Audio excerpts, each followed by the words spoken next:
बिस्मिल्लाहिर्रहमानिर्रहीम। अस्सलाम वालेकुम dear students, I hope you all are fine. कल हमने पढ़े थे रिफ्लेक्सिव प्रोनाउंस की डेफिनेशन ये और ये इकट्ठी हैं। ये लाइन भी और ये लाइन दोनों डेफिनेशन है और एग्जांपल आप कोई सी भी दो लिख सकते हैं इन चारों में से, या जो इस पेज पे गिवन है इनमें से भी अगर आप लिखना चाहते हैं तो कोई सी भी दो लिख सकते हैं, लेकिन आप उसमें रिफ्लेक्सिव प्रोनाउन को अंडरलाइन या बोल्ड लाजमी करेंगे। टेस्ट में या पेपर में आपने नोटबुक्स पे एक्सरसाइजेज डेफिनेशंस नोट डाउन नहीं करनी, आपने इस बुक से ही डेफिनेशंस को याद करना है।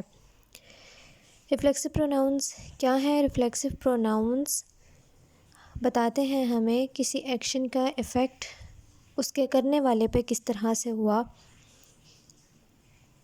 और दूसरी डेफिनेशन ये है कि ये इस बात पर भी एम्फसाइज़ करते हैं कि उस काम की जो है इम्पोर्टेंस क्या है, जो करने वाला है उस शख्स पे एम्फसाइज़ कर रहा होता है। और दूसरा ये कि यहाँ पर भी जिस शख्स ने वो काम किया और उसको किस तरह से उस काम से इफ़ेक्ट हुआ, दोनों जगह पर उस शख्स को ही एम्फसाइज़ कर रहा होता है, लेकिन डिफरेंट वेज़ में। यहाँ पर reflexive pronoun shows that the action in a sentence affects the person doing the action. Reflexive pronoun हमें ये बताता है कि सेंटेंस में जो एक्शन एक बंदे ने किया है उस पर उसका क्या इफ़ेक्ट हुआ, मतलब जो काम उसने किया उसके बदले में उस पर क्या असर हुआ। दूसरा, रिफ्लेक्सिव प्रोनाउन ये भी एम्फसाइज़ करता है इम्पोर्टेंस ऑफ द पर्सन, यानी कि जो काम जिस बंदे को करना चाहिए या जो बंदा कर रहा है। एग्जांपल्स हमने पढ़ी थी। टेबल पर्सनल प्रोनाउंस को किस तरह से रिफ्लेक्सिव प्रोनाउंस में कन्वर्ट किया जाता है, ये टेबल जो आप लोगों को याद रखना पड़ेगा। बहुत ही आसान सा टेबल था कि किस तरह से कौन सा पर्सनल प्रोनाउन जो है कौन से रिफ्लेक्सिव प्रोनाउन में चेंज होगा। I into myself, you into yourself, he into himself, she into herself, it into itself, we ourselves, you yourselves. अगर यू प्लूरल में हो तो योर सेल्व्स, अगर singular में हो तो your self, they them selves. Exercises बहुत ही आसान थी जो आपको दी गई हैं। एक्सरसाइज नंबर 12 में आपको सारे जो ब्लैंक्स हैं उनके ऑप्शंस दिए गए हैं। आपने अकॉर्डिंग टू द सेंटेंस कौन सा सूटेबल वर्ड है किस ब्लैंक में लगना चाहिए वहाँ पर पुट करना है।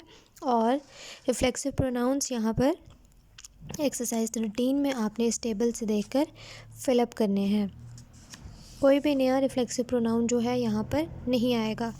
फिर से एक दफ़ा देख लेते हैं कि रिफ्लेक्सिव प्रोनाउंस क्या होते हैं। Reflexive pronouns shows that the action in a sentence affects the person doing that action, and reflexive pronouns also emphasize the importance of person doing the action। दोनों sentences में emphasis जो है वो काम करने वाले पर हो रहा होता है, उस एक्शन के करने वाले पर, कि किस तरह से हमें रिफ्लेक्सिव प्रोनाउन बताता है कि जो काम हुआ है करने वाले पर, जो डूअर है जिसने वो काम किया है उस पर, ख़ुद पर उस एक्शन का क्या इफ़ेक्ट हुआ। और ये भी हमें एम्फसाइज़ करता है, इस बात पर भी ज़ोर देता है कि काम जो है जिस बंदे को करना चाहिए या जिस बंदे ने किया। टेबल अच्छा से याद कर लें, बाकी डेफिनेशंस और 2 examples that would be enough. और आज के लिए इतना ही है रिवीजन में। कल इंशाल्लाह हम नेक्स्ट यूनिट जो है यूनिट नंबर 7 पॉसेसिव प्रोनाउंस को शुरू करेंगे या कोई क्रिएटिव राइटिंग कर लेंगे। फ़िलहाल के लिए इतना ही। Take care of your selves, read your lesson, do your homework carefully. Meet you in the next meeting. अल्लाह हाफ़िज़।